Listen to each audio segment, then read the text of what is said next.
Hi, this is Diane Lovetobake on YouTube. And what we're going to make are cookies.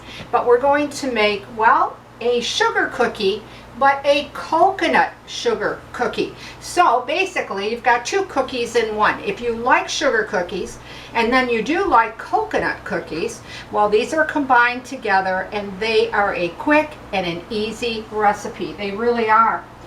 Well, let's get right to it. Now, I no longer put the recipe below the video, so I'm going to go through hopefully slowly enough and clearly enough that if you want to jot notes down of what I'm putting in to make these cookies, you'll have the recipe.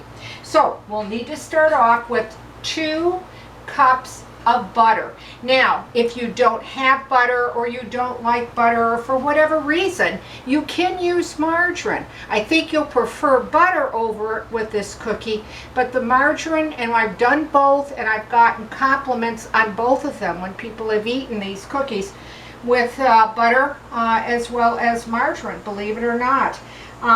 So we're going to start off with 2 cups of, I am using butter today.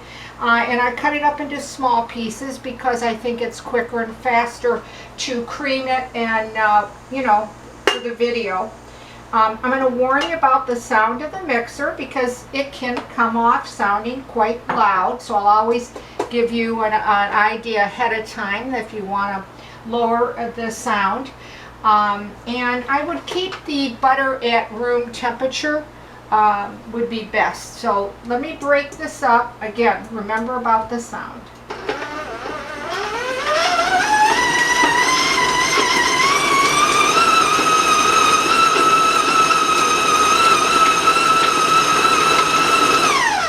Now, you're going to spend more time than that just breaking up and creaming the butter. Probably it'll take you a minute. Maybe it'll take you a minute and a half. You might want to use your hand mixer for this. I think your stand up because it's a large cookie dough batch. I think the stand up would be easier for you, but again, that's up to you. The next thing that you're going to cream the butter with is granulated sugar, and you need 2 cups of granulated sugar to the 2 cups of your butter or margarine. And I'm just going to start slowly putting that in.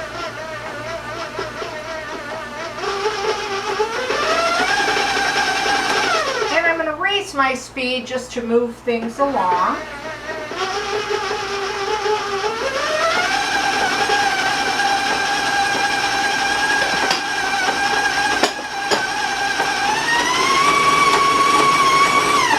Now, spend time in creaming these 2 together.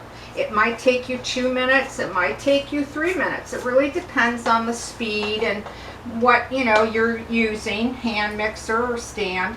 But spend the time with it. I move it along due to the video, but you do want to cream it well. You want it to beat it well, that it's very light and fluffy, almost like a pale yellow. So I'm going to turn that on again. I like to get to the sides of my mixing bowl and the bottom because it tends to stick there. And now I'm going to turn up my speed, so I'm giving you a warning.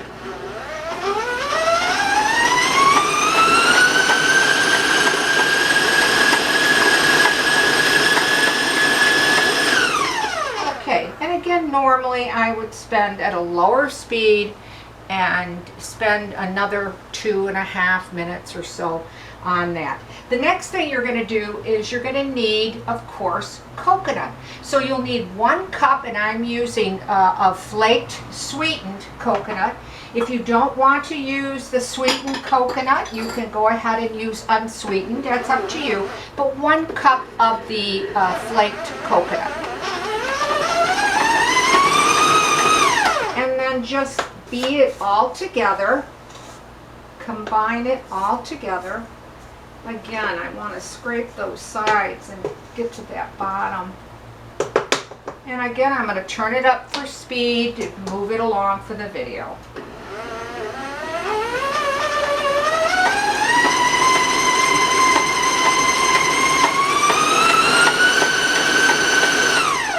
Okay. The next thing you're going to be needing is vanilla. So let's put 1 teaspoon of vanilla in that.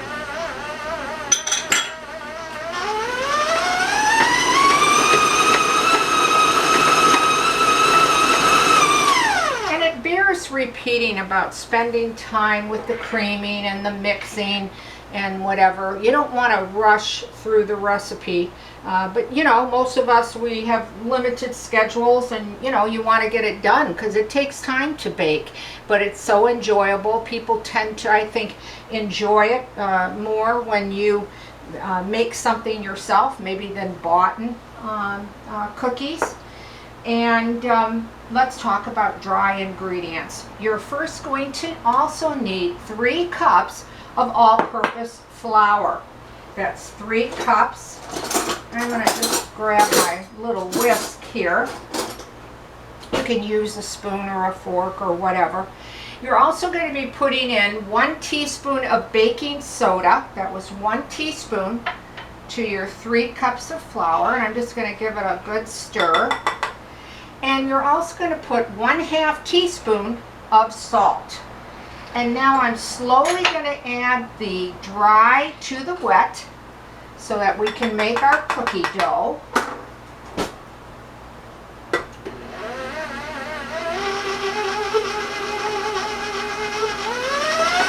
And at about medium speed.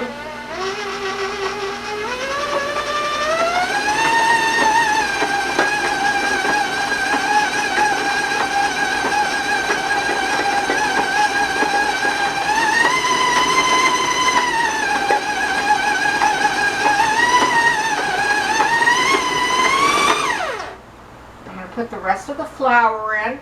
Now you can start to even hear that the mixer is, you know, lagging behind, kind of lugging it. And that's why I was saying about really using a stand-up for this recipe, because the hand mixer would be, I think, challenging. Now I'm going to turn up my speed.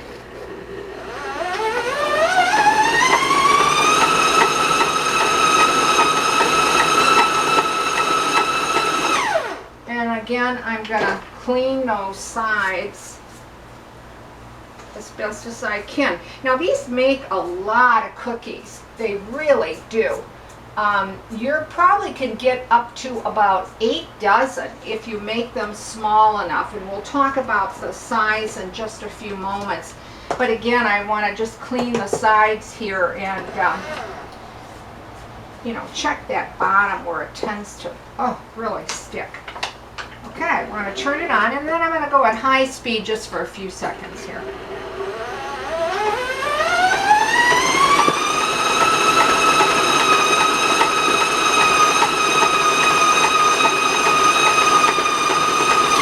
Okay, I have to tell you that this dough in particularly, if you want to put it in your refrigerator and let it chill for 20 minutes or 10 minutes, you might like it better. I'm having a little problem with sticking here of my paddle. There we go. Because it, you know, it can be soft, and today in particular, my kitchen is extremely warm. I mean, we're sweating today here in the kitchen. The oven's been on and what have you. So I'm just going to give it a little bit of a stir. Check out those sides and that bottom that we talked about. And I'll show you what it looks like. There we go. Okay, it's a really nice cookie dough. It's very light. You know, you think these cookies might, because of all the butter, you know, be maybe really heavy or really dense, but they're not. Okay, so I'm going to just rinse my hands here just for a quick sec. Now, the next thing, of course, you're going to need a cookie pan or a cookie sheet to bake them on. Now, you don't have to grease your pan or spray your pan. You could certainly use your mats, or your silicone or Teflon mats, or your parchment paper if you prefer. But I find just alone for this recipe, no grease or whatever. The next thing that you're going to do is you're going to take out probably about the size of, a golf ball. And as I mentioned, if you find this hard to work with or roll, you can put it in the refrigerator and let it chill just a little bit, even 10 minutes. Now, you can, and I generally roll in granulated sugar, or you can use coarse sugar if you have that. You can use colored coarse sugar. And I'm just going to put one down to show you. Just grab a little bit more. And it's probably about a little over a tablespoon to get that size of ball. And here I have some coarse sugar that is red in this little cup. Now you'll want to space these at least 3 inches because they will spread on you. So you don't want to put them too close. Also, I just have these colored multi-jimmies that you also can use. These are particularly, I find, go over very well with kids because a lot of the children really like these colored jimmies or sprinkles, whatever you want to call them. Now, what you'll find is, I will tell you, on a day that the kitchen isn't warm, I take the bottom of a glass and I just press down on it like that, okay? You can also use the palm of your hand if you prefer that. You can do that. And I've also baked them on warm days like today. I've actually just baked them with the ball. And you'll see they'll slowly, melt as they bake, but they can be done. You might prefer to flatten them rather than just leave them at the ball. It's really going to be up to you. The majority of the time I do flatten them, I will tell you that. What I do like though is that you can use any type of colored sugars for different holidays, or St. Patrick's or Christmas or Easter, or or colored jimmies for birthday parties or that kind of thing, or for showers. And about this size, you will get, well, maybe 6 to 8 dozens. Again, it really depends how large you make that cookie ball.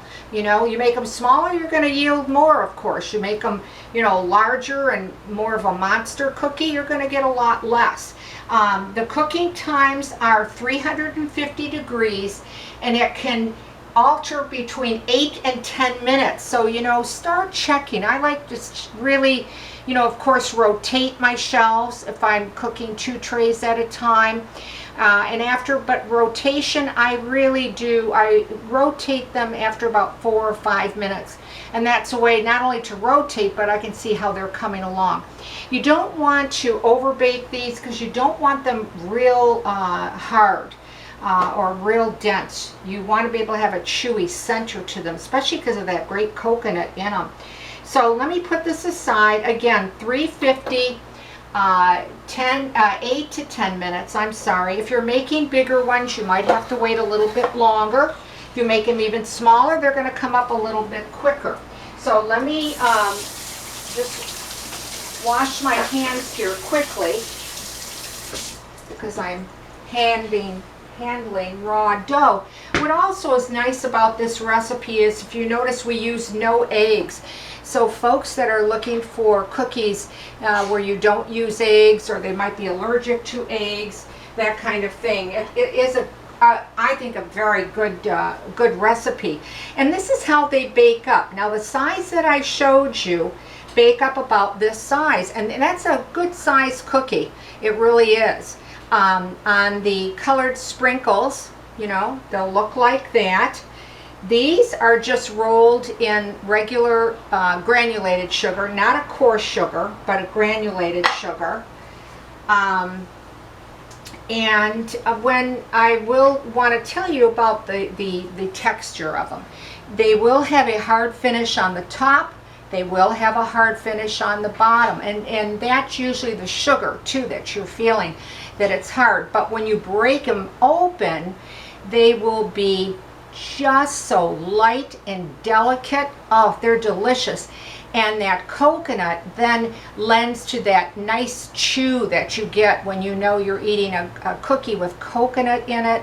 So you've got the benefits of two cookies, a sugar cookie and a coconut cookie.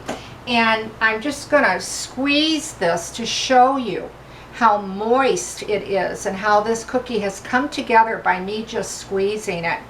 So, you know, it's not a cookie that like you would describe as a cake cookie.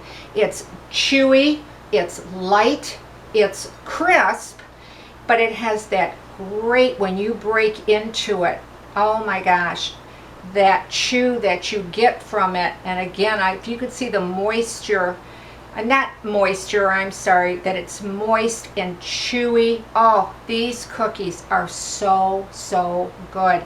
And if you're a coconut lover like I am, oh, I think you're really going to like this recipe. I want to tell you, if you try this recipe, I'd love to hear from you. Leave a comment, let me know, and I'll answer in a timely fashion. I'm going to ask you to please solely watch me on YouTube, because that's the only place I put my videos. And if you watch me on YouTube and you write to me on YouTube, I'm going to get your question, I'll get your comment. And it's just really frustrating when I see my work other places and I'm not alone on it, but I can't answer your questions. So if you're so inclined and you'd like to subscribe to my channel, boy, I'd really appreciate that. Or give the video a like. That'd be fantastic. So I want to thank you for watching Diane Lovetobake. Try these coconut sugar cookies. I think you're gonna like them. So stay well, stay safe, and I'll see you soon.